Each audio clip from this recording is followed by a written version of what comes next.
We're being realistic here, so let's keep it realistic. Oscar De La Hoya at 154 stops Fernando Vargas, who probably also beats Canelo Alvarez at 154 pounds. We're being realistic. Oscar's jab is still world class at 154 pounds. His combination punching is still there, even if it's not as busy as when he was smaller. And we're being realistic. The Shane Canelo fought is not the Shane Oscar fought. He's 175 years old.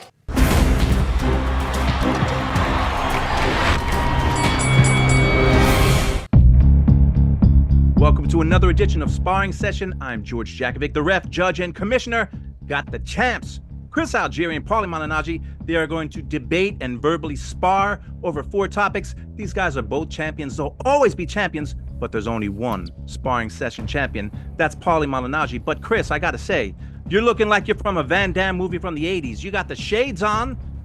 I mean, you look like you are ready to rumble. Yeah, I'm coming to bring it today. I was quite upset about the turnout of the last one. I thought that was one of the most ridiculous decisions we've had in sparring session history. So, you know, I'm coming with my A game today.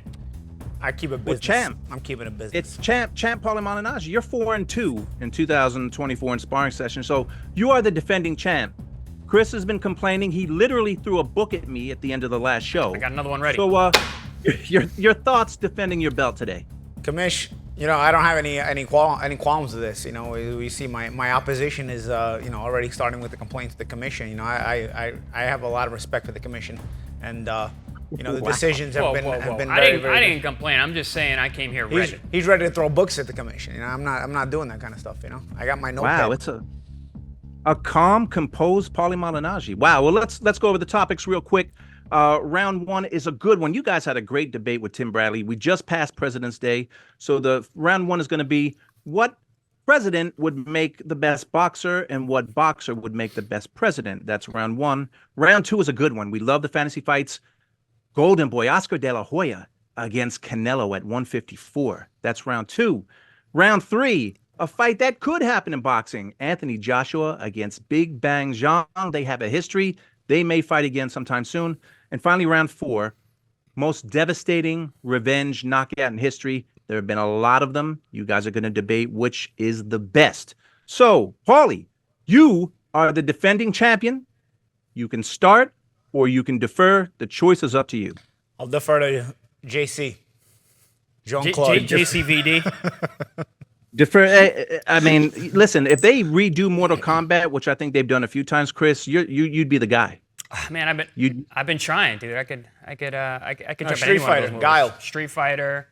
Got to dye my hair blonde, but that's well, they do that kind of stuff on Hollywood sets, or they just put a wig on you. Spike it. Well, yeah.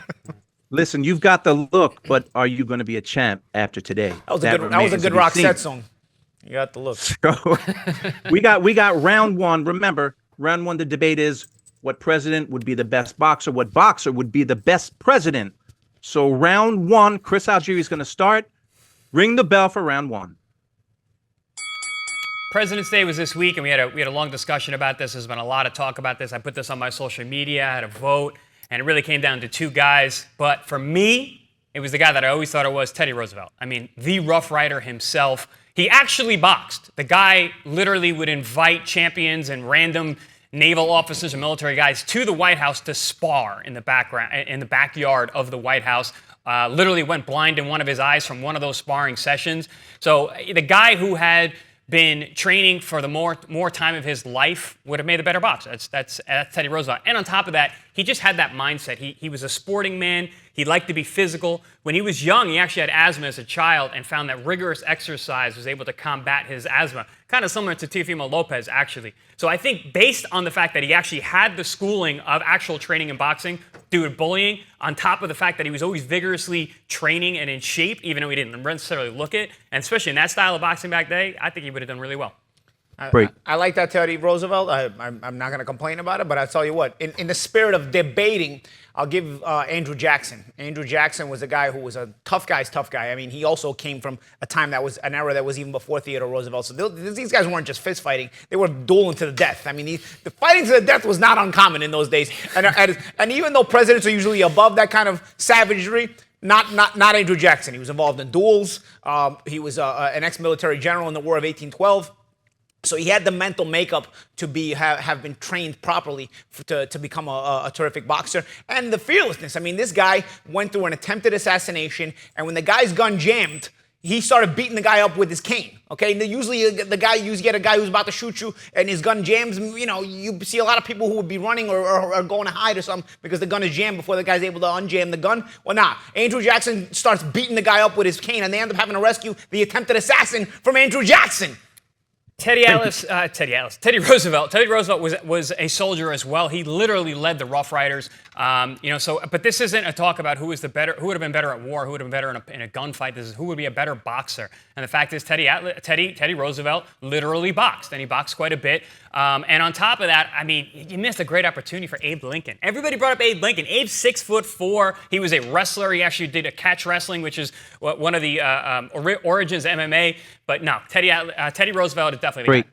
Andrew Jackson and Abe Lincoln have something in common. They both fought the central bank. Do your research on that, okay? Andrew Jackson's most proud moment when he was on his deathbed said he killed the bank. And that guy's a fighter's fighter, because when you try to kill the bank, they try to kill you. They killed Abe Lincoln. They tried to kill Jackson.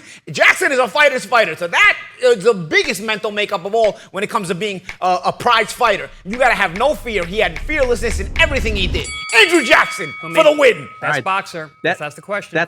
That's our bell. But, you know, it was a two-part question, and it's okay. You only kept it at one, but I'm curious. Oh, man. You know what? Okay. It's okay. Next week, we'll do the other one. It's okay. What was the second part? With the best boxer that would be a president. Oh, that was in there too? Yeah. We both missed it. At least we both missed it. It was such a good debate. We both missed it. We didn't have time That's why I to didn't bleed say into the anything. other one. Okay. That's why I didn't say anything. But out of curiosity, real quick, because we do these shows pretty quickly. Real quick, best boxer that could be president. You had some Paulie. good ones the other day, Paulie. What did you say? I like Sugar Ray Leonard and Ray Mancini. Yeah, Tim Bradley said Andre Ward, which I think that knocked all our socks off. That's a really, really good one. But I had said Ibe because his nickname was the president, and he's a big, scary guy, so he would have been great for foreign affairs. That was more of a joke, but. And Ray and Ward have a terrific poise and maturity, and both Olympic gold medalists. And smart guys. No, who can I command think a mic. Tim had the funniest line, though. He said that he thought that Abe Lincoln would be the best boxer because he helped said the brothers out. You know, The brothers would help him box. would help him because he ended slavery. So that was the best line. I really thought you were going to go with Abe Lincoln on that one. All right, guys. That was a feel-out round. That's a 10-10 round. No way. I love both the answers. Dude, Jackson is the fighter's how are you fighter. doing Teddy that? didn't fight the bank. Teddy boxed. Teddy didn't fight the Literally bank. boxed. He doesn't matter. Oh, Mentally, dude. he folded. He folded against Remember the the calm banksters. Paulie Malignaggi. He folded against the banksters. That is a 10-10 round. That's even. But don't forget, February 28th, there's going to be no draws, no even rounds. Wednesday Night Boxing is back on ProBox TV. Cannot wait to see it. Going to have some great fights. Najee Lopez is on the undercard. Can't wait to see him fight again. And Paulie and Chris are calling fights. All right, Paulie. Andrew Jackson's initials are AJ, and same as Anthony Joshua. Just so you know. Okay, don't know what that has to do with round two. A couple of points extra. We're gonna go. We're gonna go to round two. Paulie, you're gonna start this one. This is a lot of people were asking about this fantasy fight. A primed Oscar De La Hoya, guess at 154, but we're gonna have it at 154. Oscar De La Hoya against Canelo at 154. Who wins this fight? Who would win that fight? Paulie, you're starting round two. Ring the bell. Canelo Alvarez has a lot of trouble with guys with good jabs. If you notice, even the smaller Cotto gave him some problems in that fight because of his accurate, well-placed jab, well-timed jab. Erislan De Lara is a good boxer. Also gave Canelo problems, even though he's a southpaw. Guys with jabs who have a busy style tend to give Canelo Alvarez problems. So it's hard to pick against Oscar De La Hoya in this fight.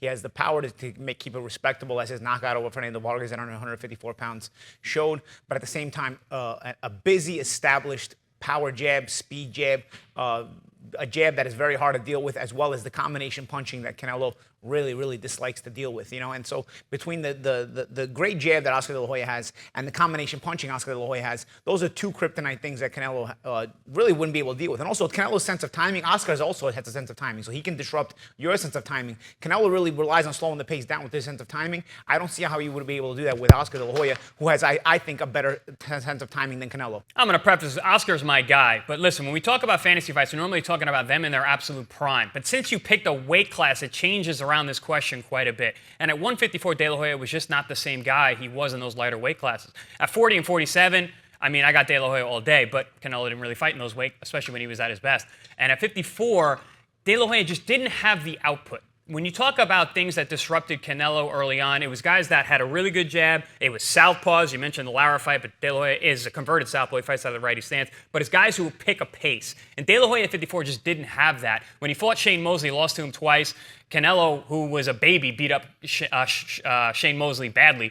At that weight, I can't see Canelo not picking that fight up. De La Hoya wasn't able to sustain the action, especially late in fights. Any other version, I mean, De La Hoya is my guy. It's really hard to go against him, but we're being realistic here. Weight classes are there for a reason. Canelo just too big and too explosive. We're being realistic. Canelo went the distance with Matthew Hatton, and a guy who had never even fought at 154 pounds. They had to bring him up just so the guy could win a world championship. We're being realistic here, so let's keep it realistic. Oscar De La Hoya at 154 stops Fernando Vargas, who probably also beats Canelo Alvarez at 154 pounds. We're being realistic. Oscar's jab is still world class at 154 pounds. His combination punching is still there, even if it's not as busy as when he was smaller. And we're being realistic. The Shane Canelo fought is not the Shane Oscar fought. He's 175 years old.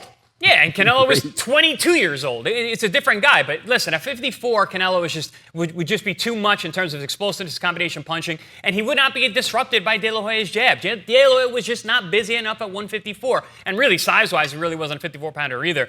It's Canelo Alvarez. De La Hoya, I love him. He's great. He's a legend. But at 154, he just was not the same guy. In the Fernando Vargas fight, Fernando fought with too much pride and too much anger and fought with that Mexicano blood. That's why he got caught the way he did. Canelo wouldn't do that. That was a good one. I got to say, Paulie's fire really won the day, and he won that round 10-9. Paulie Malignaggi takes a 1-point lead. Well, Oscar's jab doesn't win the day either. Basically, you just got to yell more. You got to yell louder to get. We're being realistic. All right, fans, am I not getting robbed out of my pants here? Give us your thoughts in the comment section. The first round was insane. Well, you barely have a shirt on, so maybe you are getting robbed of your pants. But Paulie takes a 1-point lead going into round 3. All right, Chris, you're going to start this one. You're only 1 point behind. Don't get rattled, Chris. You're a champ. Don't get rattled. Round 3. Commish, just disclaimer, Commish. Don't go giving him a freebie round just to he already gave you a freebie in the first round. Just to go into the last round. He already gave you a freebie. Just to go into the last round with all to play for. All right? He already gave you a freebie. All right. Round 3. Chris, you're going to start this one. AJ and Big Bang Zhang, they could be on a collision course because the belts are going to be tied up.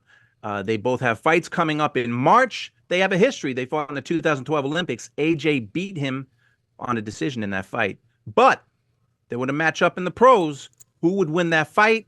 Chris, you are starting round 3. Ring the bell. This is an awesome fight, and unfortunately probably one we're never going to see in the pros. AJ, like you said, has the victory over him in the amateurs. But the AJ that's fighting now, the guy that has the momentum that he has, who's come back from a crazy trail to get back to where he is, and most of that is just being active and working on new things, getting new trainers. This AJ, I do not see Zhilei Zhang beating.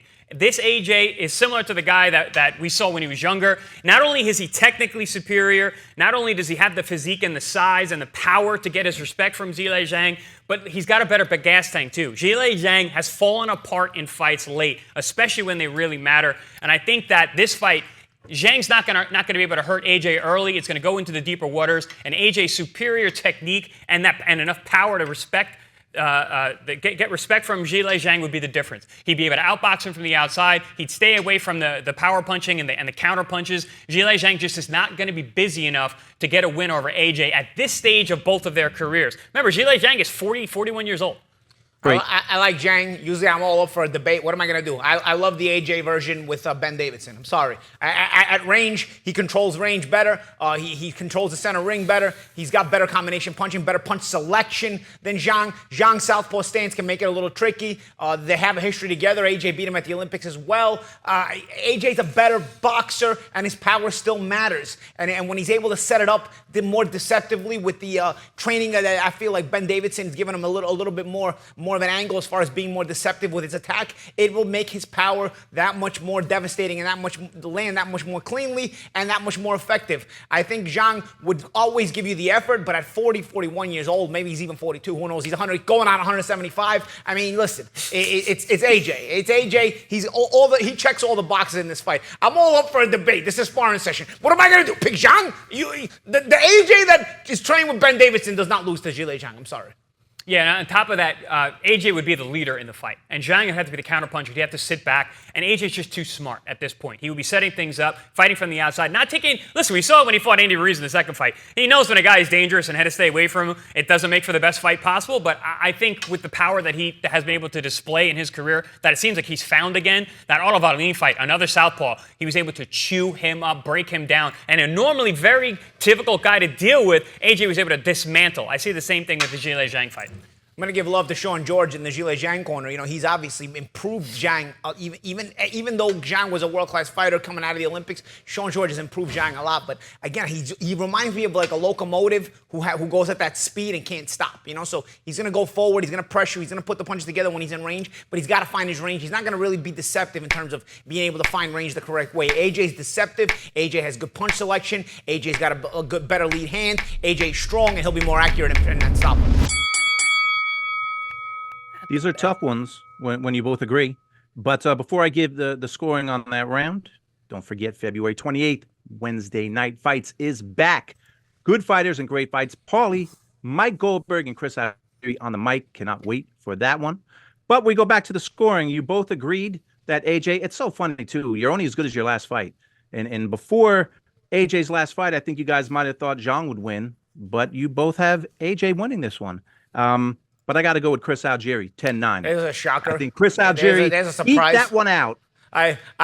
You almost had me going when you said Paulie, and I thought you were going to give me the round. I did too. But then in my head, I'm like, watch him give it to this guy. But then you followed it with Mike Goldberg instead of telling me that that I'm going to win the round. You were still broadcasting about Wednesday, February 28th show. It's all right. Not shocked. Not shocked. It's okay. I'm going to close strong now. That's what I do. Well, that's a shocker. Paulie Malignaggi is complaining. But for you fans, we've got an even fight going into the last round. All right, Paulie, you are starting this. Everything is on the table for this one. We're going to see a new champ. We're going to see a repeat. Round 4 is the most devastating revenge knockout in history, something that happened in a rematch. Paulie, you're going to start that one. There have been a lot of great ones. I've got a lot of great ones in my mind. I want to hear what you two champs have to say. Paulie, ring the bell to start round 4. You go, Paulie. Yeah, I mean, there is a few in my mind, but I'm not going to mention them because I don't know what my competitor here, my esteemed competitor, is going to go with. I don't want to give him any ideas, but I'll tell you what I'm going to go with. I'm going to go with the modern one, the one that people can really resonate with because it was in the last quarter century, Lennox Lewis and Hasim Rahman. Not just for the fact that the first fight was such a shock and such an upset, and the first knockout was such a devastating knockout that Lennox Lewis actually suffered at the hands of Rahman with a one-punch KO. So it had all of the makings of something really devastating, and then Lennox completely flipped it around and made it even more devastating in the rematch. We all remember Rahman going down right underneath the crown of Don King. That made it even more resonating. That way, get all the headlines, all the pictures in the Ring magazine and whatnot. The way Lennox had come out with that knockout. Also, the way Lennox set it up with that hook right hand. Jab was pumping. He was sharp. He made a statement. And then at center ring, who can forget Lennox Lewis at center ring? At center ring. Excellent choice. It was one that I had in my mind as well, but I also thought historically, what would be more important? The question is, what was the most devastating revenge KO in boxing history? And there's no doubt about that. It's Joe Louis, Max Schmeling. Max Schmeling, going into the Joe Louis fight, said, he makes a mistake. There's going to be openings for my right hand. And sure enough, he could not miss that right hand in the first fight. It was incredible. I mean, Max Schmeling is one of those guys, very methodical, very technical. He's German. I mean, he was very much like a technical robot in there, and he found that right hand over and over and over again on the much more athletic, stronger, faster Joe Louis. But then Joe Louis comes back with confidence and America behind him. This is basically a world war. And everyone, the Europeans were all backing Max Schmeling. He's going to come back. He's going to get the win. And Joe Louis went out there and absolutely decimated him. It looked like they should have never been in the ring together. As well as Max fought in that first fight, the revenge that Joe Louis got ended any thoughts that there could be a rubber match. Break. Oh, the same thing. You can say the same thing with Lennox and Hassan Rahman. You know, the first fight had been in South Africa. It was it was sort of a, you know, you comparison, the Rumble in the Jungle kind of storylines where you're in Africa and Rahman gets the big upset, but Rahman just couldn't come back in the rematch. Lennox was so prepared. Also, if you remember the first fight, Lennox was working on Ocean's 11, came back, he assured everybody he would be ready in the rematch, and the knockout was devastating. I mean, the pinpoint hook right hand that landed, the way Rahman hit the ground. Devastation. The problem with the choice of Rahman is Rahman wasn't on the same level as the other guys we're talking about. Max Schmeling was world class, and Rahman, who had lost, he got knocked out by Maskayev, and you know, so it wasn't the same kind of comeback. With Max Schmeling, it was like, wow, this is the guy who's here to stay. And then Joe Louis's star was born when he came back, and it was vicious. I mean, I've actually watched this fight recently. Joe Louis was an absolute machine, methodical, crushing power with both hands, short, crisp punches. Max Schmeling was absolutely decimated in that fight. Revenge KO and history, Joe Louis, Max Schmeling. Chris Algieri, you get the nod 10-9. You've eked it out. You are the new sparring. I feel like I've been set up. Where's my fans? I feel like I've been set up. This was definitely, I won that debate. Rahman and Lennox Lewis was a more devastating rematch KO. I won that debate. That is a nod to history. That is a nod to history. And the great Joe Louis, a fight that many people have forgotten. I'll tell you what would have won it, hands down, though. Pacquiao Marquez 4. That one punch, Pacquiao lying face first, would have won the round if someone said that. Wow. But shame on us. We both dropped the ball. And it's our friend. We both dropped the ball on that one. Well, guys, that's why I'm here in the bow tie. That's why I'm the judge, ref, and commissioner. So there you go. You're the resident boxing historian here. We know what it is. That throws you off because you're thinking rematch. That was a fourth fight between them, so you lose the fact that you do. All right. Well, we got a new champ. Chris Algieri is our new champ. Don't forget, February 28th, Wednesday, you're going to see both these guys on the mic with Mike Goldberg calling the fights, the great fights that are on Wednesday night fights. Make sure you check that out and subscribe to us on YouTube. ProBox TV is your boxing channel.